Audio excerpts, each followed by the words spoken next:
नमस्कार, रेडियो केदार आपका अभिवादन करता है। मैं हूँ राजेश पांडे और आज मैं आपको ले चलता हूँ रुद्रप्रयाग जिले में स्थित भगवान कार्तिक स्वामी जी के मंदिर में। कार्तिक स्वामी का मंदिर क्रौंच पर्वत पर है जो रुद्रप्रयाग शहर से लगभग 38 किलोमीटर दूर है। मंदिर में पहुँचने के लिए रुद्रप्रयाग से पोखरी मार्ग पर वाया चोपता जाना होगा।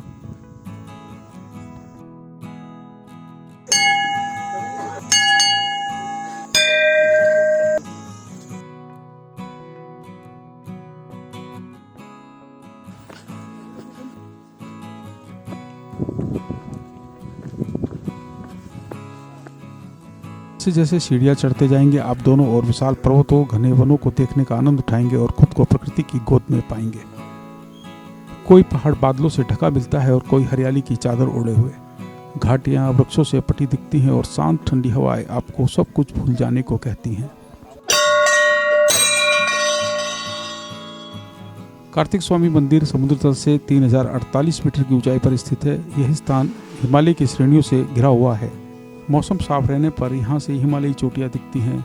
कहा जाता है मंदिर से हिमालय की लगभग 80% चोटियाँ साफ दिखती हैं। तो इस समय हम जहाँ पे हैं ये रुद्रप्रयाग ज़िले में आता है और ये रुद्रप्रयाग और चमोली ज़िले का बॉर्डर है। बेसिकली कार्तिक स्वामी का ये मंदिर है और कार्तिक स्वामी का जो मंदिर है ये क्रौंच पर्वत पर स्थित है। और यहाँ की इम्पोर्टेंस के बारे में देखें तो सामान्यतः देखें तो लोग यहाँ पे जो आते हैं वो मानसिक सुख समृद्धि के लिए आते हैं। तो जो साइकोलॉजिकल इम्पैक्ट होता है एक प्रकार से हमारे शरीर पे, हमारे मन पे, तो उसके लिए लोगों का आना जाना यहाँ लगा रहता है। इसके अलावा एक पार्ट और है कि एक मैसेज के तौर पे ये मैं देना चाहता हूँ तमाम सारे लोगों को, दर्शकों को, कि यहाँ पे जब भी आप आएँ तो चूँकि ये एक प्रकार से देखें तो हाई एल्टीट्यूड का ही पार्ट है, तो यहाँ पे जो गंदगी है, जिस तरीके के कचरे वगैरह हम लोग फैला देते हैं, तो उससे जितना बचा जा सके उतना अच्छा है। कोशिश ये करें कि पॉलीथीन और इस तरीके के जो बायोडिग्रेडेबल वेस्ट हैं, कम से कम बायोडिग्रेडेबल वेस्ट को हम अपने साथ लेके आएँ। जो नॉन बायोडिग्रेडेबल वेस्ट है उसकी यहाँ पे ज़रूरत नहीं है इतनी, तो जिसमें प्लास्टिक, पॉलीथीन और ये सारी चीज़ें हैं तो उसकी बहुत ज़रूरत यहाँ पर नहीं है। तो आपके दर्शकों को मैं ये कहना चाहता हूँ कि जब भी आप लोग यहाँ आएँ तो अपने साथ बहुत सारी अच्छी चीज़ें लेके आएँ और कचरा जितना कम हो उतना फैलाएं। तो जहाँ तक इसके इतिहास की बात है, पौराणिकता की बात है, तो इसके बारे में ये कहा जाता है कि शिव जो हमारे भगवान हैं उनके दो बेटे हैं, एक तो गणेश जी हैं और दूसरा कार्तिकेय जी हैं। तो एक चीज़ ये कहा जाता है इसके बारे में कि एक बार भगवान शिव ने अपने दोनों बेटों की परीक्षा लेने की कोशिश की और उसमें एक ये था कि उन्होंने ये कहा, ये टास्क दिया अपने दोनों बच्चों को कि आप पूरे ब्रह्मांड का चक्कर लगाएं और पहले जो ब्रह्मांड के चक्कर लगाने के बाद हमारे पास आएगा तो सबसे पहले पूजा का अवसर उनको मिलेगा। तो भगवान गणेश ने अपने माता पिता को ही अपना ब्रह्मांड माना और उनका एक राउंड लगा करके बहुत जल्दी उनकी अपने पेरेंट्स की पूजा की। और कार्तिकेय जो है पूरे ब्रह्मांड का चक्कर लगाने के लिए तमाम सारी जगह गए और बाद में जब उनको पता चला कि उनसे पहले गणेश जी अपने पेरेंट्स के चक्कर लगा चुके हैं तो उससे एक प्रकार से गुस्सा होकर के उन्होंने अपने शरीर को यहाँ त्याग दिया। तो एक चीज़ इसके बारे में ये कहा जाता है कि उन्होंने अपनी जो बॉडी की हड्डियाँ थी, जो बोन्स थी, वो अपने पिता को दे दी और जो अपना मांस था वो अपनी माताजी को दे दिया। तो ऐसा कहा जाता है इस क्रौंच पर्वत पे जो मंदिर है, इस मंदिर के अंदर भगवान कार्तिकेय की जो हड्डियां हैं वो हैं यहाँ पे और उन्हीं की पूजा होती है। तो यहाँ के लिए सबसे इम्पॉर्टेंट एक पार्ट जो मुझे लगता है वो ये है कि ऐसी लोकेशन को, ऐसे डेस्टिनेशन को प्रमोट करने की बहुत ज़रूरत है सरकार को। और यहाँ पे चूँकि हम देख रहे हैं ये 24/7 एक प्रकार से खुला रहता है और 360/12 खुला रहता है। तो साल भर ये ऐसा लोकेशन है जो साल भर खुला रहता है। तो सरकार को चाहिए कि इस डेस्टिनेशन को न केवल वो प्रमोट करें बल्कि यहाँ पे एक आवश्यकता जो महसूस होती है, सर्दियों में यहाँ पे काफ़ी बर्फबारी होती है, तो एक पार्ट ये हो सकता है कि इसकी शेडिंग की जा सकती है जिसमें श्रद्धालु जब आएँ तो एटलीस्ट उनके लिए काफ़ी रिलीफ महसूस हो ऐसी स्थिति में। क्योंकि यहाँ पे गर्मी काफ़ी होती तो इस वजह से भी हम ये कह सकते हैं कि वो शेडिंग काफ़ी काम आ सकता है। सिमिलरली बरसात का मौसम होता है, लोगों का आना जाना काफ़ी होता है, तो ये आवश्यक है कि वो शेडिंग हो पाए।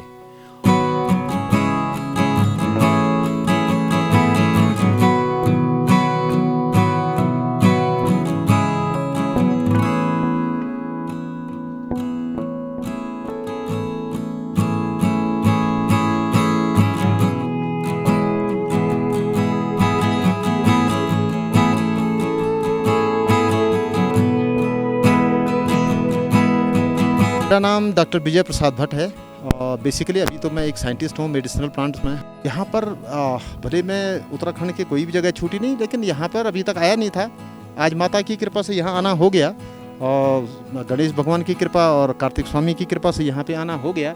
ये बहुत ही सुरम्य जगह है, भगवान जी का दर्शन तो हो ही जाता है, लेकिन आप देखेंगे कि यहाँ पे आप दिखा दीजिए कि चारों तरफ यहाँ की जो कल्चर है वो दिख रही है आपको, और गांव दिख रहे हैं, खेती दिख रही है, पहाड़ दिख रहे हैं, हिमालय दिख रहा है। उत्तराखंड में पॉसिबिलिटीज़ बहुत है, ये हम बोलते बोलते थक चुके हैं, लेकिन इस पॉसिबिलिटी को धरातल पर उतारने की बात है।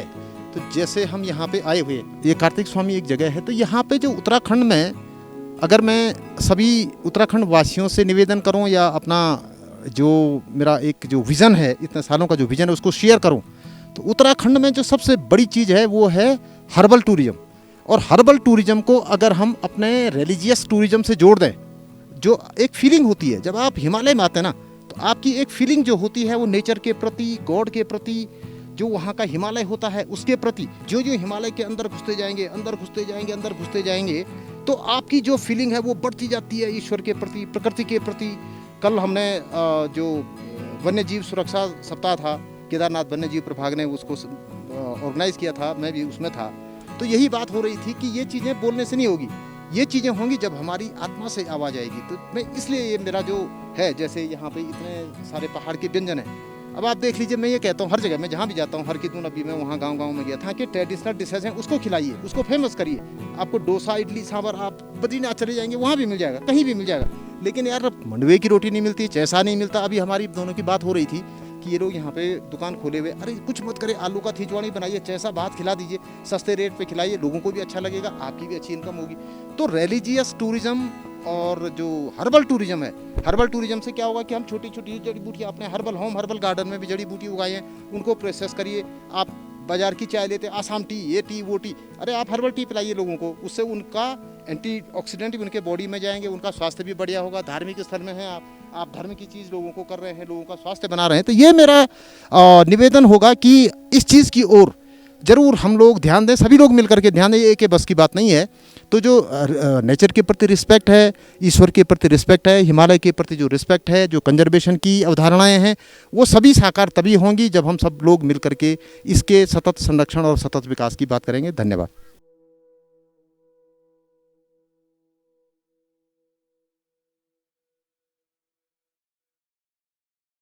हमारी मुलाकात हो रही है श्री नंदूपुरी जी से, जो मंदिर के पुजारी हैं। कार्तिक स्वामी मंदिर है, उनके महत्व के बारे में आपको जानकारियाँ दें। जी, ये भगवान कार्तिक स्वामी को नमस्कार करते हुए सब देवी देवताओं को प्रणाम करता हूँ। कार्तिक स्वामी देव सेनापति हैं, और गणेश और कार्तिकेय में जब पृथ्वी परिक्रमा हुई थी, तो गणेश ने तो माता पिता की परिक्रमा की तो श्रेष्ठ माने गए।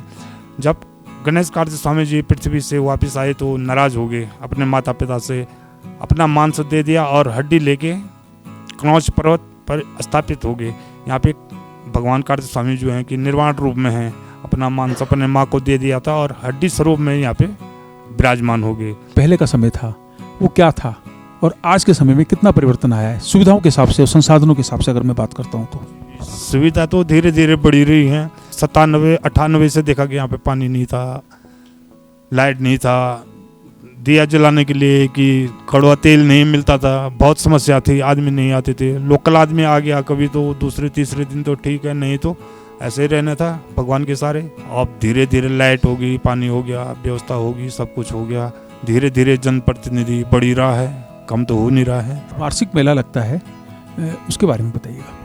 और यहाँ पे साल भर में मेला लगता है कार्तिक स्वामी के नाम से। यहाँ पे हजारों सैकड़ों आदमी आते हैं भगवान कार्तिक स्वामी के दर्शनार्थ। और कार्तिक पूर्णिमा में वैकुंठ चतुर्दशी, कार्तिक पूर्णिमा के दिन यहाँ पे भगवान कार्तिक स्वामी को 33 देवी देवताओं जो हैं कि मिलने आते हैं भगवान कार्तिक स्वामी को। मैं देख रहा हूँ कि ये पूरा जंगल का रास्ता है, ठीक है, और अभी ये सुनने में भी आया कि ये जो सीढ़ियाँ बनी है लगभग 2-2.5 साल पहले की हैं। उससे पहले किस तरह की दिक्कतें होती थी, ये थोड़ा सा मुझे जानकारी दी। बहुत समस्या थी, यहाँ पर लाइट नहीं था, पानी नहीं था, लोग आते जाते थे। पर बर्फबारी होती है तो मैं 11-12 दिन तक किसी का दर्शन नहीं किया, यानी मुझे बुखार आ गया, मैं पड़ा रहा। तो 2 अंग्रेज और एक गाइड आ गया, दोनों मैं माचिस भी नहीं जला पाया, गैस नहीं जला पाया। उसने धीरे, मैंने उनको बोला कि ये गैस जला दो, बल बाद में आते हैं। उन्होंने मुझे दवाई दी और बिस्कुट का पैकेट दिया, बोला ये खाओ और तब बाद में आते हैं बोला। तो मैंने वो दवाई और बिस्कुट खाया तो मैं थोड़ा ठीक हो गया। वापस में मैं आया हो तो मैंने चाय बनाई इनको, ब्लैक चाय, और वो बोला कि ठीक है महाराज जी, आपने बहुत वो किया, बोल ठंड में वो दिया। फिर उसने पूरा पत्ता दे दिया, और जब भी ऐसा होता बोला दवाई खाया करो बोला, तब से जो हूँ ठीक है। तो भगवान ऐसे आते हैं कि कहीं से थोड़ी नहीं हो गया प्रत्यक्ष, उन्होंने आगे कहाँ से आगे दवाई दे दी, मैं ठीक हो गया। तो यही भगवान है। तो किस वर्ष की बात है? ये हो गए 6-7 साल हो गए। यहाँ पे कोई नहीं था, यहाँ पे दुकान तकाने भी अभी हुई, अब हो रहा है। पहले तो कुछ नहीं था, आदमी का दर्शन नहीं, बहुत वो ज़्यादा लोकल आदमी आ गया तो ठीक है, बाहर का आदमी तो अभी हुआ सोशल मीडिया से हो रहा है ये प्रचार प्रसार। आपको लगता है कि जो सोशल मीडिया पे प्रचार हो रहा है उससे मंदिर में श्रद्धालुओं की संख्या बढ़ रही है? बढ़ रही है, जरूर बढ़ रही है। उसमें आ रहे हैं लोग, कहीं कहीं से आ रहे हैं, यूट्यूब में इधर उधर से सुन के देख रहे हैं कि वो है प्रचार प्रसार हो रहा है। ठीक है, बड़ी धन्यवाद।